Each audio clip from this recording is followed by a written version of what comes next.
아멘. 우리 옆에 계신 분들과 함께 인사하겠습니다. 사랑합니다. 축복합니다. 네, 오늘 함께 예배 드리시는 우리 성도님들을 우리 사랑하고 축복합니다. 또 2024년을 마지막을 우리가 함께 하는 거잖아요. 그래서 참 뜻있고 또 기쁜 일이기도 하고, 또 다른 게 아니라 하나님께 예배 드리는데 함께 할 수 있어서 너무나 감사드립니다. 네. 제목을 2024년 마지막 이 설교 제목을 우리의 발자국을 한번 살펴볼까요? 라는 제목으로 삼았어요. 발자국이라는 거는 우리가 그 진흙을 건다거나 아니면 눈길을 걸어갈 때 이 우리의 발자국이 생깁니다. 그리고 발에 뭐 묻었을 때 이 발자국이 생기기도 하죠. 그러면 그 사람의 발자국을 보면 진짜 전문가들은 그 보폭만 보고 또 발걸음만 봐도 그 사람의 성격과 또 행동에 어느 정도는 맞추기도 하기도 하더라고요.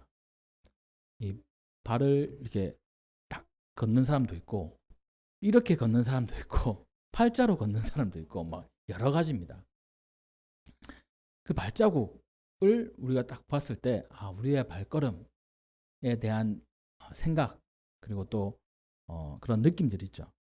근데 이 발자국이라는 것은 그냥 우리가 길을 갈 때 생기는 발자국이라는 의미도 있지만, 우리의 삶 속에서 우리가 어떻게 살아왔는지를 한번 살펴보는 의미도 있습니다. 2024년 어떻게 살아오셨나요? 우리의 일상에서 어떻게 살아갔습니까? 또 신앙생활에서 우리는 어떻게 살아갔습니까? 하나님께서 우리와 동행을 하시고 우리의 삶을 인도해 주셨는데, 함께 하신 그 하나님과의 이 동행한 발자국이 정말 우리 삶 가운데 선명한지, 아니면 우리의 삶의 방향과 하나님의 예수님의 그 발자국의 이 방향이 또 다르진 않은지 한번 이 마지막 날에 살펴봤으면 좋겠어요. 오늘 본문 말씀은 그 신명기 8장에 있는 말씀으로, 이 신명기는 이스라엘 백성들에게 하나님께서 모세를 통하여 가지고 그 설명하시는 겁니다. 어떤 걸 설명하시냐면, 가나안 땅에 들어가서 너희들이 어떻게 살 것인가 라는 것을 이렇게 설명을 하시고 또 주의를 시켜 주시는 거예요. 그것이 이제 신명기 안의 내용인데, 특별히 본문 말씀, 오늘 읽었던 8장에 있는 말씀은 가나안 땅에 들어가기 전에 우리가 어떻게 살았는지를 한번 살펴봐라 라는 그런 의미가 담겨져 있어요. 너희들의 발자국이 어떤 모양으로 찍혀 있는지 한번 봐라. 너희들의 힘대로 이렇게 살아왔는데, 또 40년 동안 이렇게 살아왔는데 너희들 발자국 어떤 모양이냐, 너희 발자취들이 어떤 발자취냐, 이렇게 말씀하고 있는 겁니다. 내 하나님 여호와께서 이 40년 동안 내게 광야길을 걷게 하신 것을 기억해라. 하나님께서 40년 동안 광야길을 걷게 하셨어요. 그 길 가운데 많은 발자국들이 생겼습니다. 실제로의 발자국도 생겼지만 인생의 자취들, 발자취들이 남겨져 있는 거예요. 출애굽할 때 생각해 보십시오. 이 노예로 살다가 노예로 죽을 수밖에 없는 그런 이스라엘 백성들을 이집트에서 탈출하게 하셨습니다. 홍해에서 큰 그 승리를 맛보게 하셨어요. 바다가 갈라지는 그런 기적을 체험하게 하셨습니다. 물이 없을 때 물을 주셨어요. 먹을 게 없을 때 먹을 것을 주셨어요. 또 때로는 그 우상을 숭배하고 금송아지 앞에 춤을 추다가 혼나기도 했습니다. 엄청나게 많이. 시시때때로 원망하고 불평했어요. 또 하나님의 은혜가 있으면 참 감사했어요. 이스라엘 백성들의 모습을 보면 우리의 모습과 같습니다. 우리 한 해를 돌아보면서 정말 하나님 앞에 받은 은혜들 많이 있습니다. 때로는 우리가 원망하고 불평할 때도 있었어요. 기적을 볼 때도 있었고, 또 우리 앞에 문제 때문에 원망하고 불평하고 또 그 마음을 닫아버리는 그런 일도 많이 있었습니다.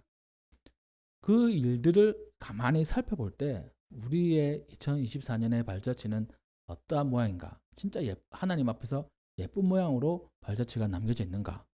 아니면 엉망진창인가? 한번 우리가 생각해 봤으면 좋겠습니다. 2절 말씀에서는 이렇게 분명히 얘기하고 있습니다.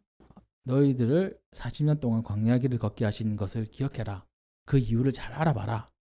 이는 너희를 낮추시고 시험하시고 내 마음이 어떠한지 명령을 지키는지 지키지 않는지를 알려 하십니다. 이렇게 말씀을 하고 있어요. 신명기 8장 1절에서 10절 말씀을 통해서 이 하나님께서 우리에게 주시는 이 교훈이 있습니다. 이스라엘 백성에게 주시는 교훈이기도 하지만 우리에게 주시는 교훈이기도 해요. 이 광야에서의 먼저는 광야에서의 훈련입니다. 하나님의 시험과 겸손의 훈련이에요. 이 본문 2절에서는 하나님은 이스라엘 백성을 광야에서 인도하신 이유를 이렇게 설명하고 있습니다. 40년 동안 내게 광야길을 걷게 하신 것을 잘 기억해봐라. 왜 그렇게 했겠느냐? 먼저는 너를 낮추시기 위함이다. 우리 1년 동안의 삶 가운데 하나님께서 우리를 높이 세우시기보다 낮추시는 일들이 많았어요. 하나님은 우리를 낮추시기 원하십니다. 이 낮추신다는 말은 무엇이냐면 세상 속에서 낮춘다는 게 아니라 하나님 앞에서 낮추시기를 원하시는 거예요. 하나님 앞에서 겸손하기를 원하십니다. 우리 인생 뜻대로 안 되잖아요. 그것을 통해 가지고 하나님 앞에 우리 신앙생활 또 우리의 삶을 바라볼 때 겸손하기를 바라시는 거예요. 우리 뜻대로 되는 게 그렇게 많지 않습니다. 너를 시험하시고 너의 마음이 어떤지 그 명령을 지키는지 알려 하십니다. 이 광야는 단순히 고난의 시간이 아니라 이 하나님의 훈련의 시간이고 장소였던 거예요. 시험의 장소였던 겁니다. 하나님은 그들을 낮추신 것처럼 우리를 낮추셨어요. 또 그들의 마음을 시험하신 것처럼 우리의 마음도 올 한 해 많이 시험하셨습니다. 하나님만 의지하도록 이렇게 훈련을 하셨던 거예요. 우리의 삶 가운데 때로는 광야 같은 시간이 있습니다. 올 한 해를 되돌아볼 때 진짜 광야 같다라고 힘들게 고백하는 우리들의 입술 또 우리의 마음이 있을 수 있어요. 부족함과 어려움 속에서 하나님을 의지하는 법을 우리는 한 해 동안 또 배웠습니다. 하나님은 우리의 마음을 살펴보시고 우리의 믿음이 정결하게 되도록 늘 시험하시고 점검을 하시는 거예요. 그래서 올해 이제 그 개척을 하지 않았습니까? 저는 진짜 올 한 해가 광야예요, 광야. 작년부터 올해까지. 광야이긴 한데 이 말씀을 보면 진짜 하나님이 저에게 시험하시는 것 같아요. 하나님 앞에서 낮추시는 거. 엄청 저는 낮아져 있습니다. 왜 낮아져 있냐면 별 보잘것없는 개척교회 목사잖아요. 예전 부목사 할 때는 높은 목사님, 낮은 목사님 없었어요. 난 그냥 뭐 상관없는 분들이었습니다. 뭐 어른 목사님이든지 아니면 뭐 후배 목사님, 전도사님들 별로 상관 안 했어요. 근데 이제 지방 바뀌고 제가 개척교회 담임자로서 그 지방 목사님들하고 있잖아요. 가면 괜히 주눅 듭니다. 제일 꽁따발이 꽁따발이 목사라 가지고 저보다 어린 분들도 있어요. 어린 분들인데 훨씬 큰 교회 담임하시는 분들도 있습니다. 괜히 좀 주눅 드는 것도 있어요. 근데 그거 별 상관없습니다. 하나님 뭘 원하시냐면 하나님 앞에서 겸손하기를 원하세요. 우리 세상에서 꽁따발이 될 수 있습니다. 근데 그거 하나님께서 또 들어 올리시면 금방 또 들어 올리십니다. 하나님이 바라시는 건 하나님 앞에서 우리가 겸손하기를 바라시는 거예요. 하나님 앞에서 내 주장하는 게 아니고 하나님의 뜻을 조용히 기다리고 그 뜻을 묵묵히 묵상하는 겁니다. 하나님께서 나에게 왜 이 개척의 길을 열어주셨을까? 나를 낮추시고 또 나를 시험하신 것이구나. 우리 성도님들의 인생 가운데도 2024년이 그런 인생이었을지도 모르겠습니다. 하나님께서 나를 시험하셨구나. 나를 겸손하게 하시는구나. 내 뜻, 내가 진짜 열심히 해가지고 뭔가 해보려고 했는데 잘 안 될 때가 있어요. 하나님 나를 시험하시는구나. 나를 겸손하게 하시는구나. 내가 하나님을 의지해야 되는구나. 그것을 이번 한 해 동안 느끼시지 않았습니까? 우리의 발자국을 2024년의 발자국을 한번 살펴보십시오. 바로 하나님의 훈련과 시험의 발자국이 있을 겁니다. 바라기는 올 한 해가 시험 그리고 또 훈련이었잖아요. 내년도 마찬가지입니다. 시험과 훈련이에요. 우리가 하나님 곁에 갈 때까지는 늘 시험과 훈련입니다.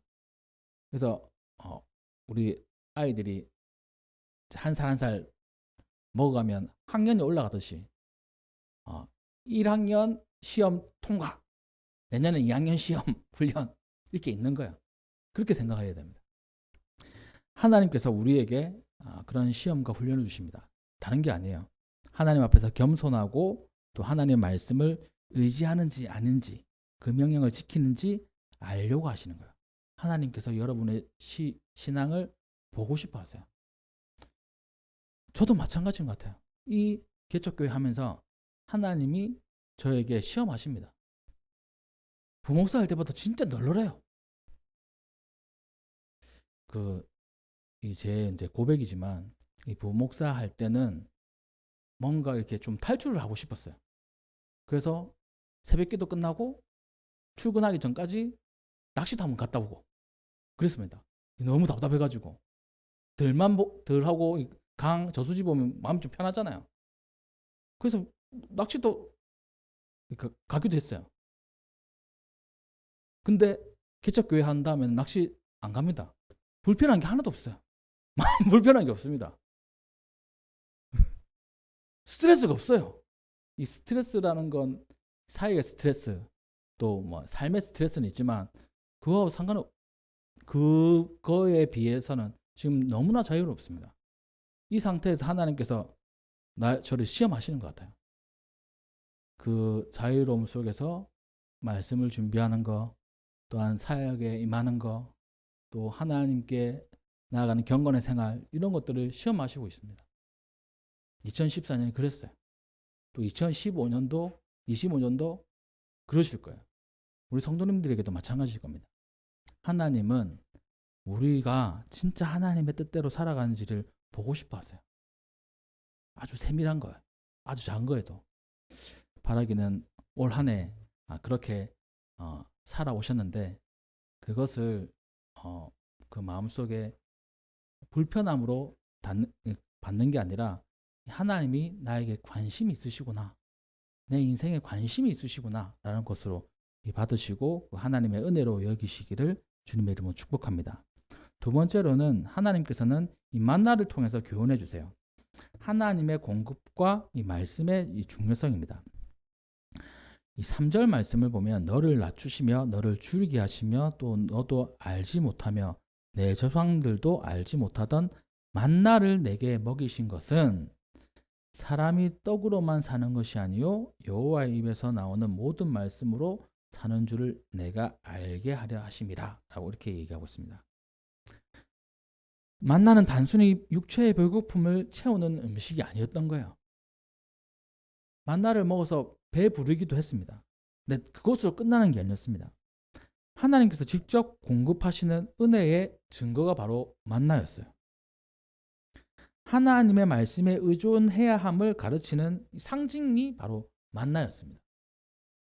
하나님께서 이 6일 동안 이 만나를 이렇게 먹게 하시잖아요.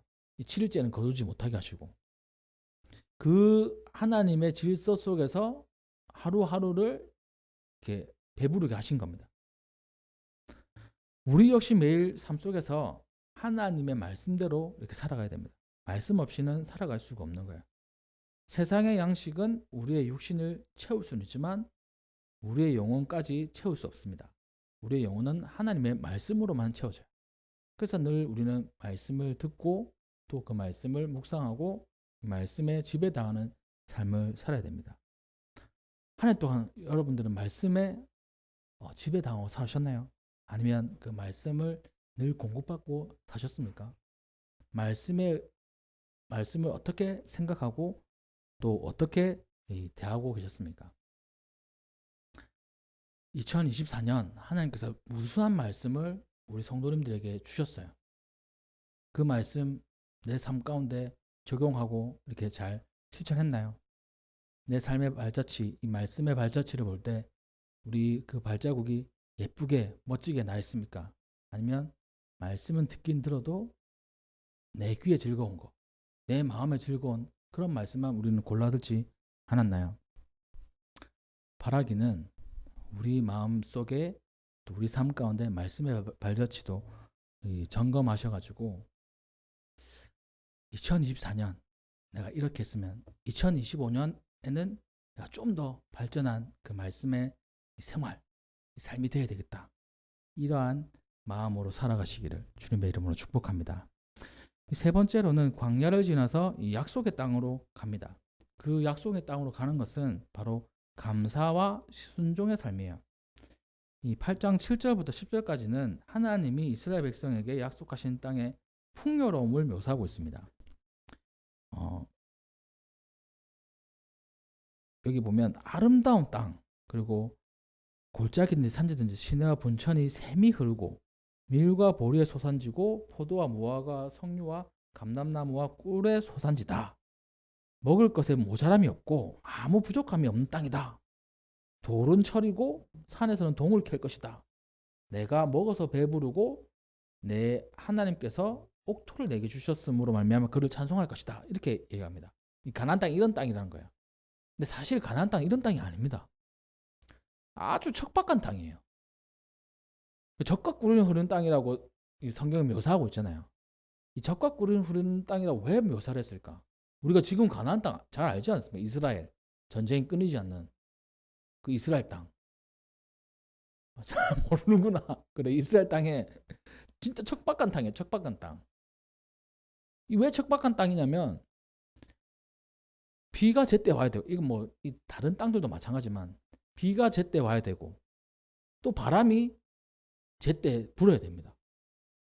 이게 없으면 그 한 해의 농사는 완전 망하는 곳이 바로 이 이스라엘 가나안 땅이에요. 한 번 딱 이 기간 동안에 비, 바람 이게 잘 맞지 않으면 1년이 날아가 버립니다. 그런 곳이에요. 지금도 마찬가지고요. 우리가 이스라엘 그 땅을 생각할 때 엄청나게 푸르고 그리고 뭐 들이 있고 뭐 그렇게 TV로 봐도 그런 거 없잖아요. 약간 허벌판이고 좀 광야 같고 그렇잖아요. 진짜 그런 땅입니다. 근데 왜 젖과 꿀이 흐르는 땅이라 했을까요? 젖과 꿀이 흐르게 하시는 분이 바로 하나님이시기 때문에 그래요. 하나님이 때맞춰 이른 비와 늦은 비를 내려주시고 또 바람을 불게 해주시면 곡식이 풍성하고 또 그 열매들이 풍성해지는 거예요. 가축들이 풍성해지는 거예요. 그렇지 않으면 바로 기근이 찾아드는 곳이 가나안 땅입니다. 그러니까 이 말씀은 바로 진짜 그 땅이 그런 게 아니라 하나님을 의지하고 하나님을 전적으로 신뢰하는 그 사람에게 주어지는 그런 약속의 땅이라는 거예요. 우리 인생도 마찬가지입니다. 우리는 늘 복을 바라잖아요. 복 받았으면 좋겠잖아요. 근데 인생 가운데 뭐 그런 게 있는 것도 있지만 부족하게 느껴질 때도 있습니다. 물이 부족한 나라인 것처럼 우리 삶 가운데 부족한 게 많아요. 좀 더 됐으면 좋겠는데 안 되는 것도 있어요. 그런 것들을 왜 하나님께서 이렇게 주셨을까? 또 하나님께서 나에게 복을 주시겠다고 우리 믿는 자들에게 축복하시겠다고 하셨지만 진짜 내 삶 가운데 그런 게 있나? 라고 의문 들 때가 있지 않습니까? 그런 것을 통해서 하나님을 더 의지하고 하나님을 신뢰하기를 바라시는 그 뜻이 담겨져 있는 겁니다. 하나님은 이스라엘을 이 고난의 광야에서 인도하시고 풍요로운 약속의 땅으로 들어가게 하셨습니다. 그런데 하나님께서 이 축복을 주시는 이유는 단지 그들이 물질적인 풍요를 위해서 그런 게 아니에요. 이 축복은 하나님을 기억하고 찬양하며 순종하고 온전히 하나님만을 의지해야 얻을 수 있는 겁니다. 자기의 노력으로 얻을 수 있는 게 아니에요. 우리의 삶도 마찬가지일 겁니다. 하나님께서 주시는 모든 복은 하나님을 기억하고 또 하나님께 감사하며 그분의 뜻에 순종하기 위한 도구일 뿐임을 우리는 기억해야 될 것입니다. 축복 속에서 하나님을 잊지 않고 풍요 속에서 겸손히 하나님께 영광을 돌리는 삶이 우리의 삶이었나, 우리의 발자국을 한번 돌아보시기 바랍니다. 사랑하는 우리 성도님 모두에게 이 말씀을 드립니다. 우리는 모두 각자의 이 광야를 지나며 이 한 해를 보내왔습니다. 하나님의 훈련을 경험을 했습니다. 광야의 경험은 때로는 고되고 이해가 안 되는 어려운 것일 수 있어요. 또 그것이 우리에게 찾아올 때 너무나 고통스러울 때가 있습니다. 이 광야라는 거 너무나 고통스럽고 외롭고 또 처절한 그런 곳입니다. 그런데 그것은 우리를 약속의 땅으로 이끌어 가시는 하나님의 계획이라는 사실을 우리는 깨달아야 됩니다. 올 한 해 우리의 발자국을 보면서 하나님께서 나를 이렇게 인도하셨구나. 내가 예쁜 발자국을 남겼어야 되는 건데, 내가 좀 더 멋진 발자국을 남겼어야 되는데 후회가 되겠죠. 그렇지만 우리에게 이 한 해가 끝이 아니라 또 2025년이 있습니다. 그 한 해에 우리의 발자국, 하나님 앞에서 멋진 발자국을 남기면 어떻겠습니까? 광야에서 배운 이 겸손과 하나님의 말씀을 의지하는 법을 잊지 말고 약속의 땅에서 하나님께 감사와 순종으로 살아가는 우리가 되기를 주님의 이름으로 축복합니다. 이 말씀을 마음에 새기고 우리 모두가 하나님의 인도하심을 따라서 약속의 땅으로 나아가는 믿음의 여정의 길을 묵묵히 걸어가시기를 주님의 이름으로 축복합니다. 올 한 해의 발자국 조금 엉터리기도 하고 예쁘지 않다고 생각 들어지시나요? 내년에 우리의 발자국을 좀 더 예쁘게, 좀 더 멋있게 하나님과 함께하는 그런 발자국을 남기셔서 하나님의 시험에 또한 하나님의 은혜 가운데서 통과하시고 또 하나님의 임재를 경험하는 귀한 우리 성도님들 되시기를 주님의 이름으로 축복합니다. 말씀을 한번 보겠습니다. 시편 145편 4절입니다.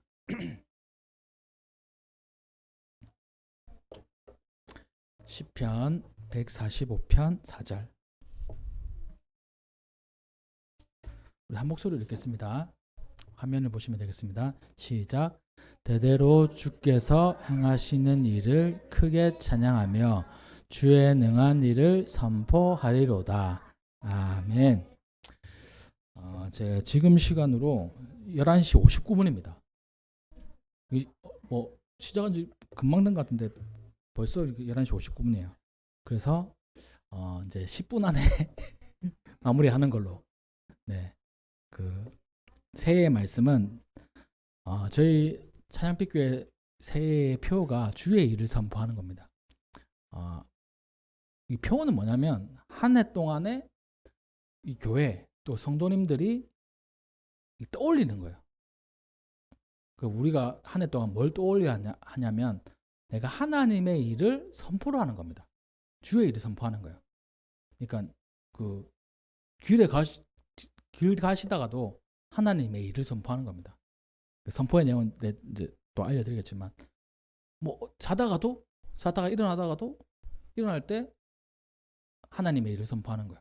선포하는 해가 되기를 바라며 이렇게 표를 기도하는 가운데 이제 잡았어요. 저도 이제 우리 교회를 향해서, 우리 가정을 위해서, 또 나 자신을 향해서 선포하는 한 해로 삼을 겁니다. 우리 찬양교회 부흥하도록 선포하고, 제 영성이 더욱더 깊어지도록 선포하고, 우리 자녀들, 우리 가족들 더욱더 신앙이, 믿음이 하나가 되는 것을 선포하려고 이렇게 마음을 잡았어요. 우리 성도님들도 선포하는 한 해가 되시기를 주님의 이름으로 축복합니다. 이 선포라는 거는 이게 내가 그냥 얘기하는 게 아니라 하나님의 영이 임해서 내 입술을 통해서 하나님 말씀이 나가는 거예요. 그 말씀을 이제 우리가 선포하는 겁니다. 첫 번째 뭘 선포하냐면 이 축복을 선포하는 거예요. 그러니까 나 스스로도 축복하는 겁니다. 저는 가끔씩 그래요. 제 스스로가 못났게 여겨질 때가 너무나 많습니다. 못났어. 그래가지고 한 번씩 거울을 보면 진짜 못났네. 그리고 또 내가 했던 행동들을 떠올릴 때 이불킥이라고 하잖아요. 이불킥. 그런 것들이 많아요.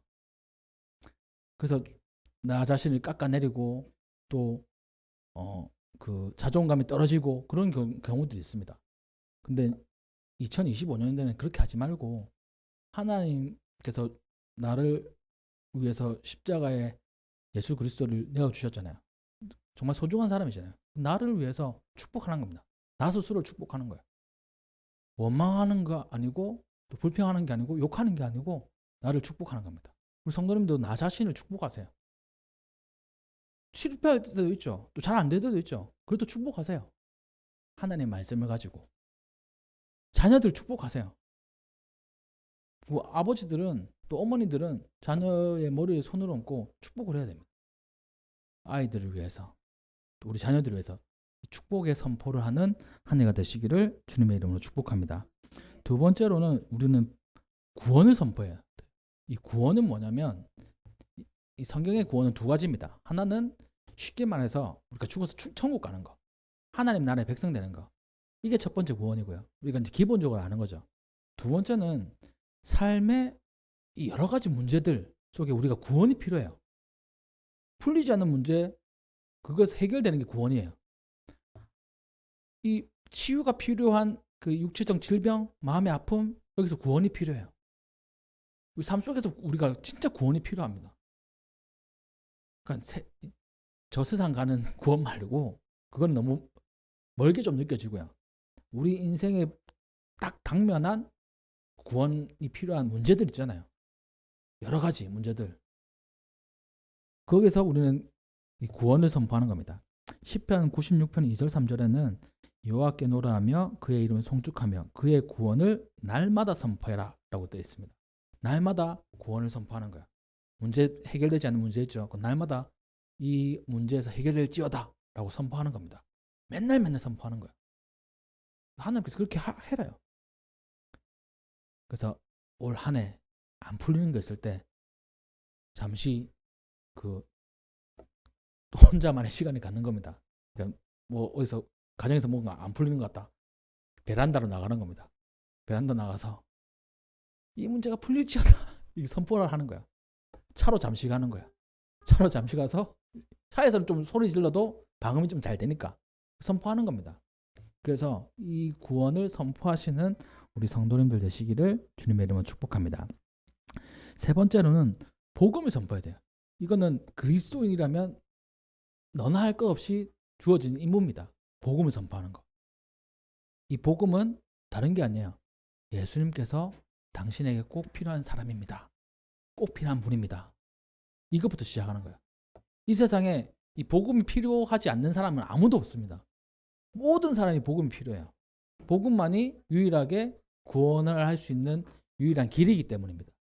그래서 2025년도에는 우리가 복음을 선포하는 한 해가 되어야 돼요.